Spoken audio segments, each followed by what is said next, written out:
Muchas gracias. Bueno, muy buenos días. Antes que nada quiero agradecer esta invitación. La verdad que para mí es una alegría poder compartir este seminario.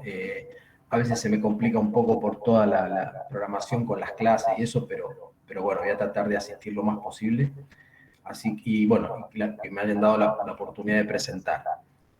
En esta ocasión me gustaría comentar un proyecto que se realizó ya hace unos 2 o 3 años, que lamentablemente después no pudo tener continuidad, pero bueno, digamos, al menos pudimos avanzar en la ejecución de una primera parte, que fue con la Casa de Moneda de Chile.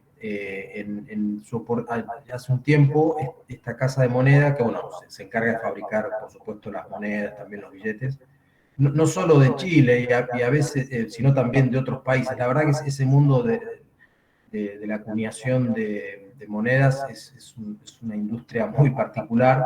Entonces, hay varias casas en el mundo que son como las referentes, digamos, y bueno, y fabrican para el resto de los países, para sus propios países, y en definitiva están compitiendo todas un poco entre ellas, así que a veces a la de Chile le toca fabricar para otros países, a veces las monedas chilenas se fabrican en otros lados.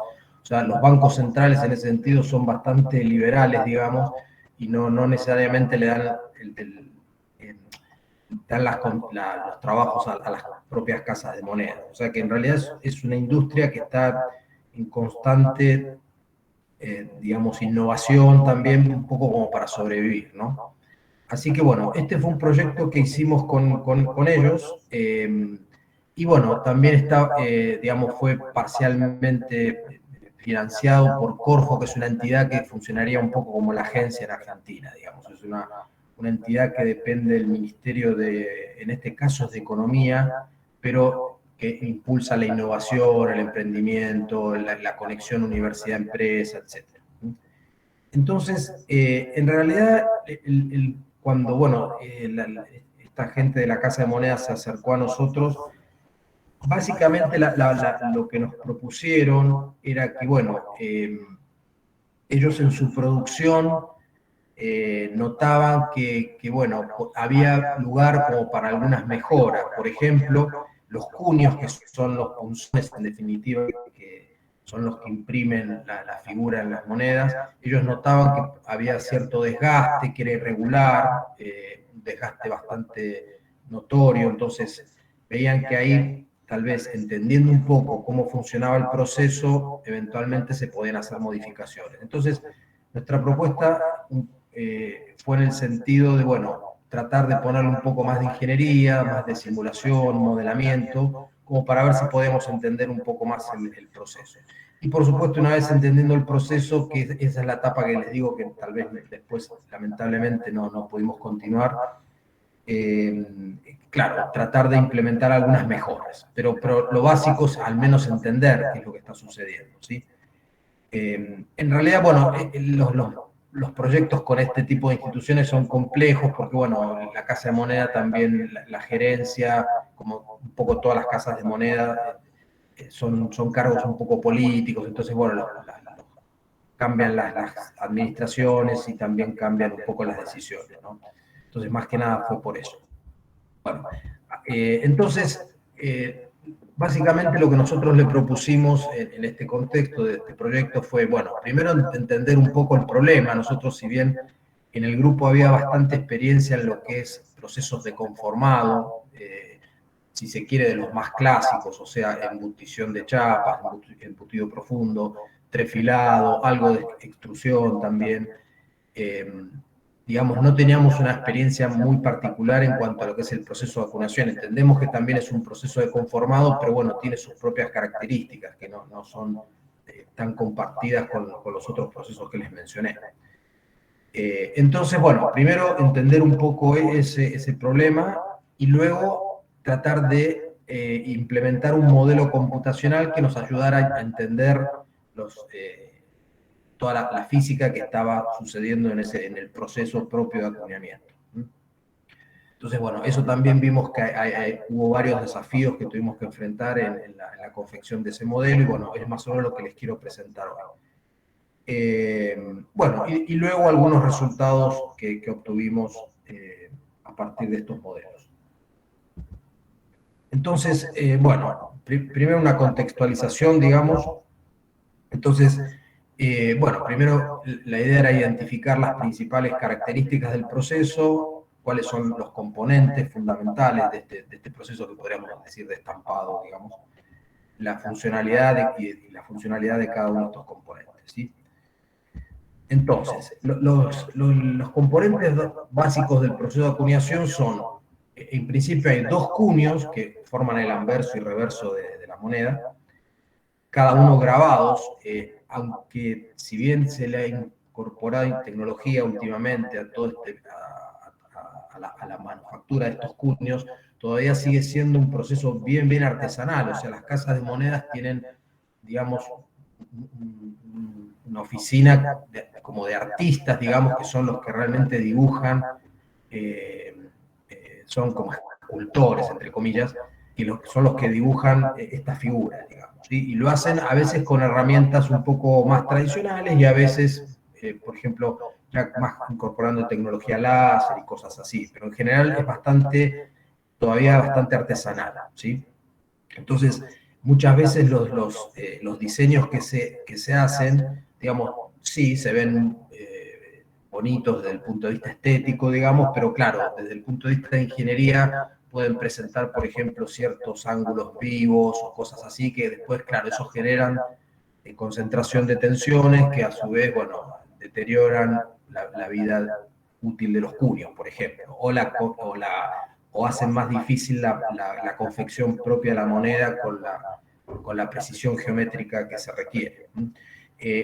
Un comentario al margen, en general, el control de calidad de este producto es muy severo. Prácticamente se controlan todas las monedas, por supuesto a través de un sistema automatizado, ¿no? Pero hay un control, yo diría, por lo menos lo que nosotros pudimos ver, es un control de absolutamente todas las monedas. Y los estándares son muy justos, digamos. Si no se cumple cierta precisión geométrica, etcétera, la moneda se descarta, ¿sí? Entonces, en definitiva, la buena confección del grabado por parte de los cuños es un tema que es muy relevante, digamos. Entonces, bueno, volviendo a esto, entonces hay dos cuños, uno superior e inferior, perdón, y en el medio, bueno, estaría el cospel, que sería la moneda, y además, ahora lo vamos a ver, se le pone un aro circunferencial, que es, bueno, por lo menos aquí en Chile le llaman virola, que haría la parte la parte lateral de la moneda, digamos, confeccionaría el grabado que se hace lateralmente. Entonces, bueno, algunas características de los cuños. Esto también quería comentar que la fabricación en general es un proceso podríamos decir, de estampado o de conformado, pero que se hace a muy alta velocidad. Y eso también es un tema que nosotros, en principio, lo dejamos un poco de lado, aunque sabemos que habría que considerarlo para tener una muy buena caracterización del material, porque, digamos, por supuesto, los materiales, incluso estos son aleaciones metálicas, pero igual tienen su comportamiento, digamos, variable de acuerdo a la tasa de formación. O sea, nosotros, si bien en esta primera instancia lo estudiamos todo como si fuera un proceso estático en el fondo, pero bueno, sabemos que ahí hay una simplificación que tal vez haya que revisitar, digamos. Porque, como les decía, bueno, el acuñamiento en general, este proceso se da a bastante alta tasa de formación. De hecho, más o menos se acuñan típicamente las máquinas funcionan, las máquinas de conformado que se usan acá, más o menos hacen 700 monedas por minuto. O sea que realmente es prácticamente un proceso casi de conformado por impacto, más bien. Bueno, entonces, este cuño corresponde a una pieza cilíndrica, sí, de base cónica, bueno, y en las caras posee el grabado característico para el diseño de la moneda que se quiera acuñar. Bueno, como les decía, es un proceso que básicamente es por impacto. Bueno, y justamente por estas características está sometida esta pieza, los cuños, a altos niveles de desgaste, ¿sí? Entonces, normalmente se hacen tratamientos térmicos para alargar un poco la vida de estos cuños, pero por supuesto eso tiene también tiene ciertas limitaciones, digamos, ¿no? Una vez que el desgaste es muy severo, por más que se hagan tratamientos, ya se pierde la precisión geométrica, bueno, y como les comentaba anteriormente, por el control de calidad que se hace, ya esos cuños se tienen que descartar. Otro paréntesis que les quiero hacer, todo ese descarte de los cuños tiene un protocolo que es súper también riguroso, es complicadísimo. Bueno, incluso visitar la casa de moneda es súper complicado. Cuando uno va tiene que pasar por lo menos, no sé, 4 o 5 controles y cada vez que pasa de un sector a otro, también. O sea, hay todas estas máquinas que, bueno, lo escanean a uno, tanto para entrar como para salir. Es todo un lío, digamos. ¿Sí? Entonces, y todos los procesos internos, por ejemplo, el descarte de los cuños también es un proceso que tiene un protocolo muy, muy severo. De hecho, nosotros en algún momento queríamos, digamos, entre comillas, acuñar a escala de laboratorio usando esos propios cuños y eso, por ejemplo, no es posible. O sea, no te van a pasar los cuños para que uno pueda hacer pruebas, por ejemplo. Ni siquiera los cuños que descartan por las razones que les comenté. Bueno, entonces es un proceso donde entonces eso realza un poco más, que creemos, creo yo, digamos, el tema del uso de estas herramientas, bueno, de modelamiento, porque en realidad la parte experimental, por las características propias del proceso, es difícil extraer datos, y además, bueno, también por estas restricciones de tipo, bueno, de política, digamos, que hacen que sea muy, de manera, digamos, no sea de fácil acceso, no es fácil acceder a todos los implementos que se usan en el proceso, digamos. Bueno, entonces, ahí, por ejemplo, bueno, hay una foto, en este caso estudiamos la moneda de 10 pesos en particular, aunque después extendimos el estudio a otras monedas, ¿sí? Bueno, eh, luego, otra pieza importante sería el cospel, que sería la futura moneda, digamos. El cospel simplemente es una chapa recortada ya en forma cilíndrica, sin ningún tipo de grabado. Los materiales, eso es muy variable, digamos, depende del tipo de moneda, etcétera, etcétera. Eh, otro comentario que quería hacer, si bien para nosotros, por supuesto, entender cómo funcionan las características mecánicas de ese material era súper importante, si no realmente, si no conocemos bien el material, no se puede decir mucho después de los resultados que obtenemos, ¿no? Entonces, eso sí nos pudieron pasar algo de ese material. Se supone que el material venía con toda una especificación. En general es material importado. En este sentido, ellos compraban muchas monedas a Corea, por ejemplo, cospeles, perdón. Compraban los cospeles ya a Corea. Ya te viene en forma de cospel, o sea, no hace falta troquelarlo ni nada de eso.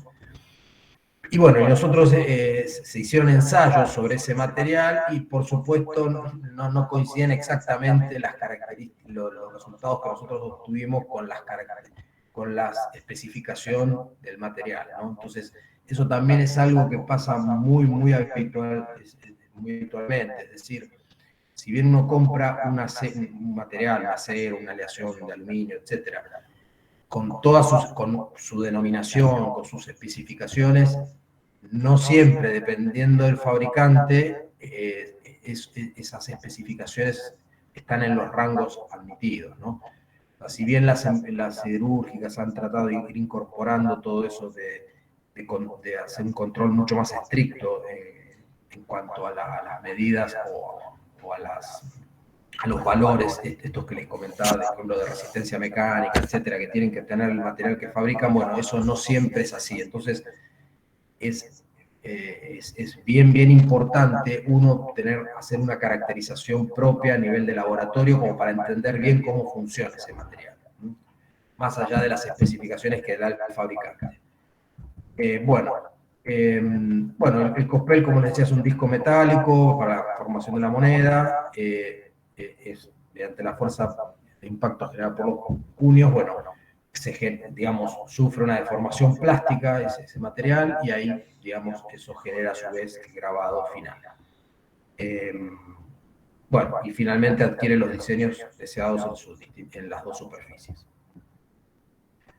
Bueno, entonces hay una foto de los cospeles tal como vienen como materia prima, digamos.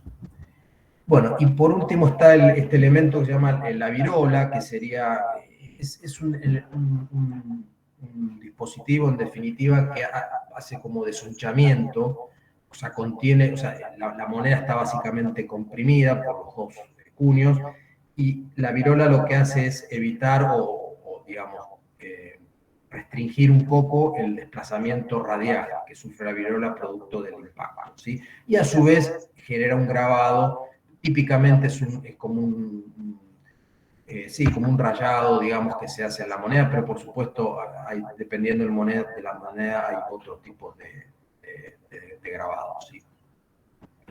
En este caso, nosotros estudiamos uno que generaba una especie de rayitas, digamos. Bueno, es una pieza de metal que se ubica alrededor del cospel, bueno, y restringe la expansión radial del cospel. Bueno, entonces, ese, por ejemplo, en el caso, bueno, ahora les muestro una moneda de 5 pesos, perdón, es de 5 soles, no es la que estudiamos, es de Perú. Ese tipo de grabado es el que normalmente se hace. Entonces, bueno, entonces, en definitiva, lo que teníamos que, digamos, considerar era, en este proceso, era los cuños, el cospel y la virola, digamos. En la simulación que queríamos realizar, teníamos que considerar esos tres componentes. Bueno, empezamos por los cuños. Eso, como les comentaba, se hace a partir de un modelo de yeso y resina. Eso se hace, como comenta ahí, por un artista de forma manual, ¿sí? Y luego, a partir de eso, se hace una digitalización de ese modelo, mediante un uso de un escáner láser 3D, digamos. Y después hay todo también un trabajo, yo diría, bastante manual, donde se corrigen y eventualmente se modifican algunos de los detalles del diseño a partir de esa imagen digital. O sea, es un trabajo bastante laborioso, digamos. Bueno, y luego esto lo hace la misma casa de moneda, se genera el cuño a través, a través de un control numérico, un CNC. Eso se hace un cilindro maestro, digamos, para la fabricación de estos cuños. Bueno, y eso perdón, ese es el punzón, llamémosle, que los punzones, claro, sirve para fabricar los cuños a través también de un proceso de estampado. Y pasa por todos esos procesos que están comentados ahí, realmente tiene que ser este cuño maestro, digamos, tiene que ser se tiene que al final estar constituido por un material bien resistente, con mucha dureza, digamos, para poder fabricar el resto de los cuños. Bueno. Entonces, luego vendría lo que es el modelo computacional de este proceso de acuñación. Entonces, aquí un poco, digamos, los desafíos fue, digamos, hacer una buena construcción geométrica de todas las herramientas o todos los componentes, mejor dicho, que están involucrados en el proceso. Y también un tema que tal vez en esta presentación no comento mucho para no, digamos, más que nada me interesaba dar un pantallazo, pero también una caracterización más del comportamiento de los materiales y de los distintos fenómenos que aparecen. Por ejemplo, no solo está el comportamiento del material como tal, entonces entender bien cómo es su relación, tensión, deformación, sobre todo en el rango plástico, porque acá es donde en este proceso es súper relevante esa parte, digamos, sino también, bueno, todo el fenómeno de fricción que se da entre las herramientas y el cospel, digamos, y a su vez el tema del desgaste, ¿sí?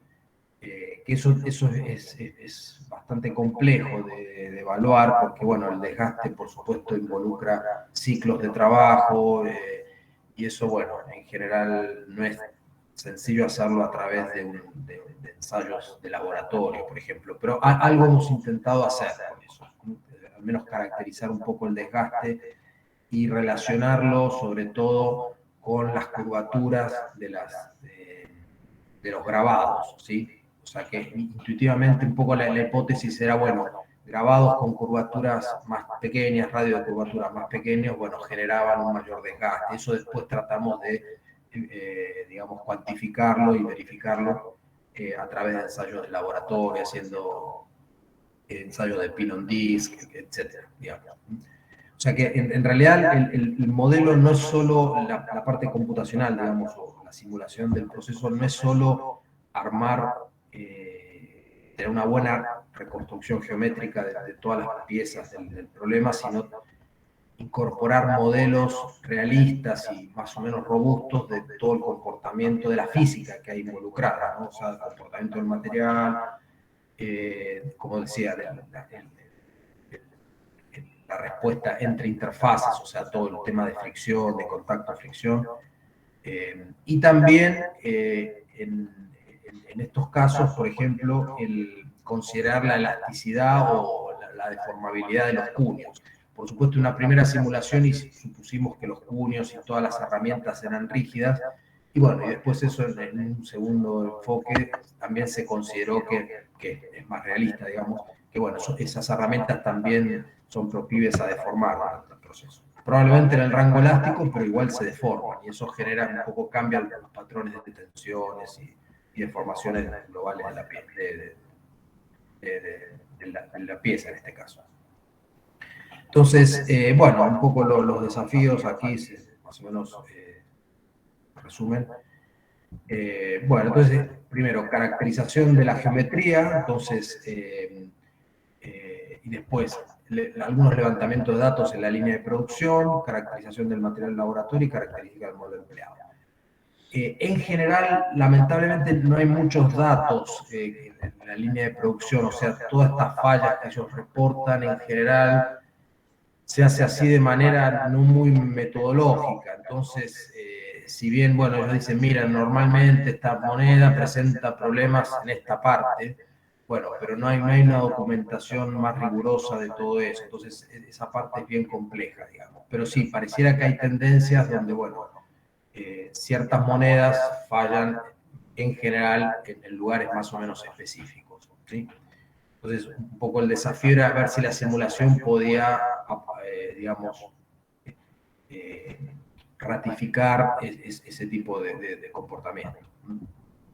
Bueno, entonces, en cuanto a la geometría, digamos, bueno, por supuesto hay que partir con los planos, después se hace un dibujo en software, CAD, y luego se termina con la malla de eventos finitos. Todo un proceso igual, también bastante laborioso, pero que bueno, hoy por hoy está relativamente automatizado. Entonces, en este caso comenzamos el estudio con este tipo de monedas, con este tipo de moneda, perdón, donde por supuesto pueden ver que el nivel de detalle geométrico es increíble, realmente tiene mucho detalle, digamos, en las distintas figuras. Entonces, por supuesto, como en toda simulación, uno tiene que de alguna forma, bueno, simplificar un poco. Entonces, fuimos incorporando detalles en la medida que, bueno, fuimos también perfeccionando un poco el proceso, este proceso de armado de la geometría. Entonces, no es que comenzamos directamente simulando todo, sino, bueno, al principio, por ejemplo, solo el símbolo 10, después le fuimos agregando los laureles, etcétera, y en la otra cara, digamos, bueno, empezamos con la silueta de O'Higgins, y después, bueno, fuimos agregando otros detalles que creíamos relevantes, y tal vez dejar de lado aquellos donde en principio en ningún momento la moneda ahí presentaba ningún problema, ¿no? Porque como pueden ver el nivel de detalle es súper, muy fino, digamos, y eso hace que el análisis al final sea inviable si queremos captar todo ese nivel de detalle, ¿sí? Entonces, bueno. Bueno, también el cospel y la virola, se hace un CAD de todo eso, ¿sí? A partir de los planos, etcétera, más o menos la misma idea. Bueno, acá el plano del cospel, virola, perdón. El cospel, bueno, como pueden ver, tiene un pequeño reborde ahí, ya viene, digamos. Bueno, también se hace una representación digital del cospel, de la virola. Y bueno, y luego algunas características o problemas propios de lo que es ya el mallado para hacer el análisis, ¿sí? Aparecen, por ejemplo, ciertas discontinuidades, etcétera, que bueno, hay que ir subsanando, digamos. Pero bueno, eso es muy ya propio de lo que es el elemento finito, digamos. Bueno, bueno, como les decía, se hacen algunas simplificaciones en el diseño como primer caso. Entonces, por ejemplo, esto fue con el diseño con el que empezamos, ¿sí? El anverso, digamos, solo generando la silueta y en el reverso también, solo generando, digamos, el 10 y el peso. Eso en principio fueron un poco esta decisión de comenzar por ahí, bueno, fue conjunta porque, bueno, justamente Casa de Moneda reportaba que en las cercanías de estas zonas, digamos, era donde se producían ciertas, digamos, el cuño presentaba mayor desgaste, entonces se empezaba a perder precisión en cuanto al acuñamiento como tal. Bueno, entonces algunos detalles también de lo que es la malla, bueno, hay incluso el láser, por supuesto, esto es un problema muy típico siempre cuando uno está generando mallas ya de piezas que se fabrican industrialmente, digamos, a partir perdón, esas piezas están ya dibujadas en CAD. Entonces, cuando uno hace la malla a partir de eso, bueno, en general las personas que hacen el CAD no están necesariamente pensando que después esto va a ser una malla de elementos finitos. Entonces, usan metodologías propias de CAD que luego generan, por ejemplo, esto que se ve acá. O sea, puede haber discontinuidades, que eso en el CAD tal vez no tenga mucha importancia, pero claro, cuando uno quiere hacer la malla de elementos finitos, todas esas discontinuidades igual el mallado las trata de respetar, pero en realidad no es que sean propias de la pieza. Entonces, bueno, hay que hacer todo un proceso ahí de suavizado y digamos, redefinición de esa superficie, ¿sí? Eso básicamente porque hay, en principio, hay una... no se realiza el CAD pensando que después esto va a ser una malla de evento finito, ¿no? Y eso es muy típico que pasa a nivel industrial, digamos. Bueno, luego viene la etapa de levantamiento de datos, entonces, bueno, acá teníamos las características en particular de este tipo de moneda, como vemos es una aleación que es básicamente cobre con algo de aluminio, níquel. Bueno, las fuerzas de estampado que aparecen, esto es un valor también, uno cree que en general todo está muy controlado y no es tan así, digamos, pero bueno, una cierta valor, por lo menos estimativo, como pueden ver, es una fuerza bien considerable, son 70 toneladas para armar una moneda que no debe tener más de 10, 12 milímetros de diámetro, ¿no? Entonces, realmente es, bueno, el nivel de compresión que se genera durante el proceso es enorme. Bueno, cierta temperatura. Como digo, extraer estos datos es muy difícil, bueno, no tanto igual por las características propias del proceso, pero además por todas las restricciones de seguridad que hay, etc., ¿no? Bueno, como les decía, son 700 cospeles por minuto, lo cual también dificulta la obtención de medidas. Bueno, y algunas características en cuanto ya geométricas y de velocidad. Como ven, es una velocidad bastante alta de acuñación. Bueno, todos esos parámetros de alguna forma los tratamos de incorporar en la simulación y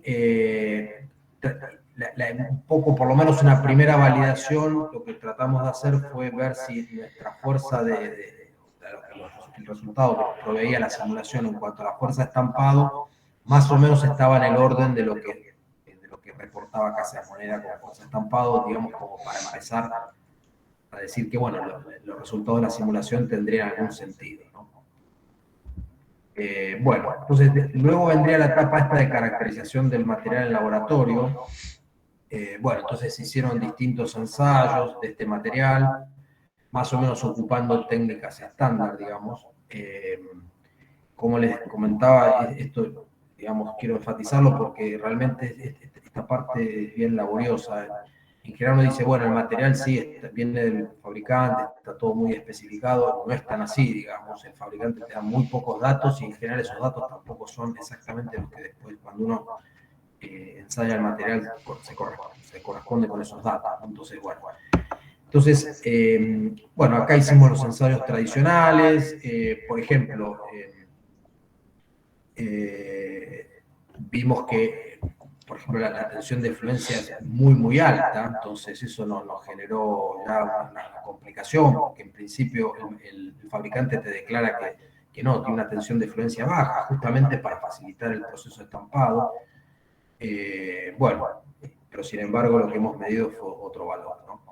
Y acá, bueno, creo que acá no comento mucho, pero también hemos detectado que el material presenta bastante anisotropía, o sea, esto en definitiva viene de planchas, estos copeles, y bueno, haciendo ensayos en distintas direcciones, que es más o menos lo estándar, lo habitual, también encontramos que hay un nivel de anisotropía bastante marcado. Entonces, eso también, en principio, es importante incorporarlo a la simulación, o sea, usar un modelo un poco más complejo, no un modelo isótropo, sino, digamos, ya un modelo anisótropo, que justamente considere la respuesta diferenciada según la dirección, ¿no? Bueno, eh, bueno, hicimos mediciones de dureza también, en fin, como para tratar de caracterizar un poco mejor el material. Claro, como dice ahí, el proveedor envía una nueva plancha asegurando los tratamientos térmicos respectivos. Claro, porque con esta, evidentemente lo que nos habían enviado en una primera instancia no era el material que correspondía, ¿no? O sea, era muy duro, muy, muy duro. Bueno, en fin, algunas consideraciones pero el tema de la caracterización del material es vital, digamos, para obtener una simulación que tenga sentido, ¿sí? Bueno, algunas consideraciones. En una primera instancia usamos una formulación elastoplástica usando el criterio de von Mises, clásico, digamos, con endurecimiento, un endurecimiento en principio lineal, no queríamos complicar demasiado el modelo. Un comportamiento, como les decía, independiente de la tasa de formación, eso sabemos que es una limitación, pero bueno, en la primera aproximación consideramos que estaba razonable. También supusimos que el proceso era isotérmico, digamos. Tanto los cuños en una primera aproximación como la virola la consideramos como superficies infinitamente rígidas. Eso, por supuesto, después ese tema lo relajamos para justamente evaluar tensiones, pero eso en una segunda etapa, digamos, en el cuño, cosa de poder estudiar concentración de tensiones en el cuño y eso después eventualmente asociarlo a un tema de fatiga, ¿no? Acá el problema de fatiga es bien, bien relevante. Bueno, y también no lo muestro acá, pero hicimos todo un estudio a nivel de laboratorio de lo que es la caracterización del coeficiente de fricción, ¿sí? Que también en este caso tiene su relevancia, digamos, ¿sí? Justamente para permitir un buen flujo del material y un buen llenado de todas las cavidades. Ahí el coeficiente de fricción, digamos, juega un rol muy, muy importante. Bueno, acá tomamos ese valor producto de ese estudio que les comento, que no lo voy a mostrar acá. Bueno, ok, un poco resumiendo lo que es la simulación. Y entonces ahora paso a algunos resultados que les quería mostrar. Entonces, bueno, esto tampoco hago mucho hincapié acá, pero realmente, como ven, el proceso tiene un grado de detalle muy fino, entonces eso implica usar una discretización de esta metodología que se llama elementos finitos, digamos, una discretización muy fina y eso evidentemente impacta en el tiempo de cálculo, ¿sí? Entonces, bueno, como todo en general en el mundo de simulación, hay que hacer un poco un balance entre precisión y tiempo de cálculo, que sea más o menos razonables ambos, ¿sí?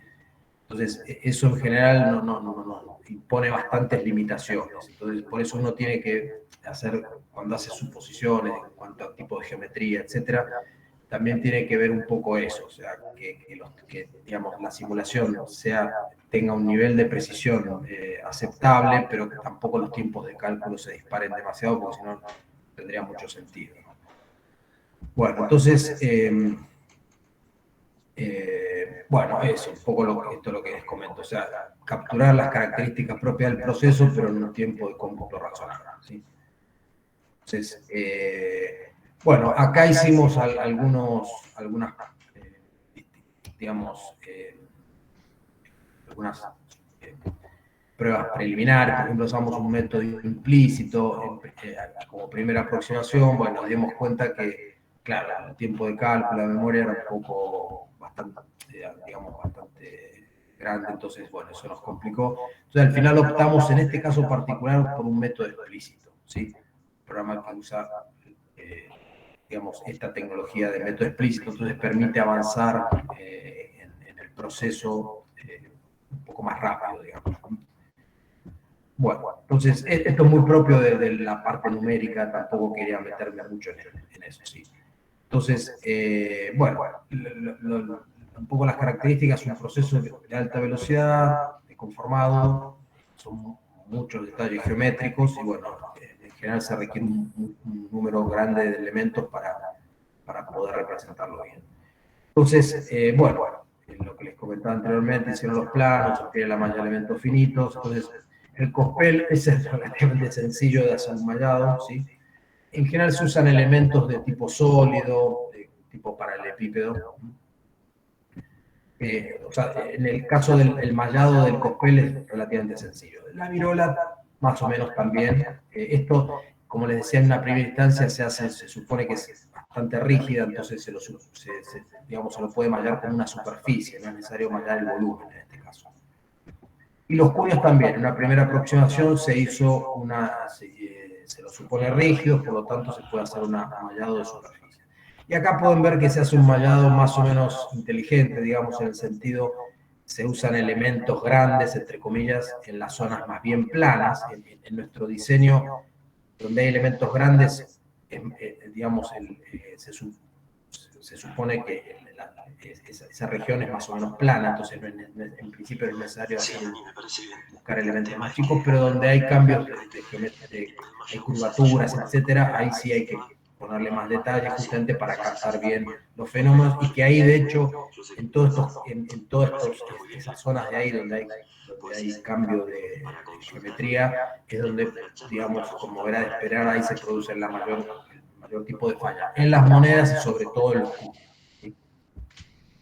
Bueno, entonces eso sería el modelo computacional completo, ¿sí? Bueno, acá falta la virola, pero digamos es lo que viene.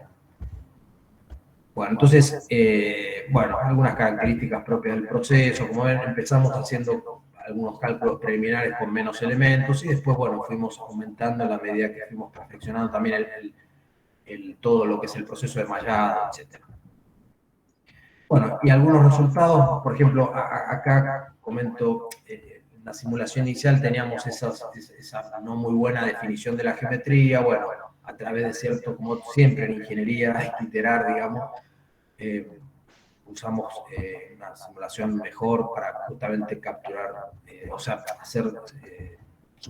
generar superficies más suaves y representar mejor la física, ¿no? Bueno, entonces esa sería la moneda resultante, digamos. Como pueden ver, la simulación es bastante buena, bastante precisa. Acá es un detalle de la zona esta de pesos, digamos. Se puede ver que al igual que la moneda como tal, digamos, se genera, la simulación también es capaz al menos de representar un buen conformado ahí. En la virola también, tal vez no es perfecto, si se fijan la discretización no es muy fina, pero bueno, supusimos que era más o menos aceptable y de hecho tampoco le queríamos poner mucho énfasis a la virola porque ahí no es donde están las fallas, digamos, ¿no? Entonces tratamos de concentrar o meter mayor esfuerzo en las partes críticas. Bueno, y acá les comento, les muestro, mejor dicho, bueno, por ejemplo, una variable importante serían los esfuerzos, las tensiones, en este caso de von Mises, que es más fácil de visualizar. Y bueno, podemos ver que efectivamente, un poco como era de esperar, en las zonas donde hay cambios geométricos más o menos importantes, estos esfuerzos son altos, digamos, son bastante altos. Como pueden ver ahí, son desde el nivel de 3000 megapascales, son altísimos. Pero bueno, eso es producto de que el material realmente es bien duro, está muy deformado en esa zona, muy endurecido, digamos, producto de la deformación plástica, ¿no? Entonces, bueno, generan esfuerzos bien altos. Y justamente en las zonas, ahora creo que un par de transparencias más lo comenta, en zonas donde después eso también se ve reflejado, como les decía, en la falla, en los cuños y en la moneda misma. Bueno, entonces, un poco algunas conclusiones preliminares de esta parte de la simulación. Bueno, ya como para terminar, conclusiones generales. Bueno, pudimos entonces simular computacionalmente, por medio de este método de métodos finitos, la acuñación de monedas. Se aplicó un caso particular de 10 pesos. Después, como lo digo, lo extendimos, no lo presento aquí, a otras monedas. Y también, o sea, ya habiendo hecho toda la metodología para una moneda, extenderlo relativamente, digamos, directo, más o menos. Bueno, y en este caso particular usamos este método explícito, pero eso no, digamos, no invalida la otra metodología, pero bueno, a nosotros en este caso bien particular se nos ajustó mejor esto. Bueno, y logramos, digamos, un balance entre mallas que proveían bastante precisión geométrica con un tiempo razonable de cálculo, ¿sí? En realidad, después de esto, claro, nos quedaron un montón de líneas de investigación que, como les decía, lamentablemente después no pudimos continuar este proyecto, cambios políticos, etcétera.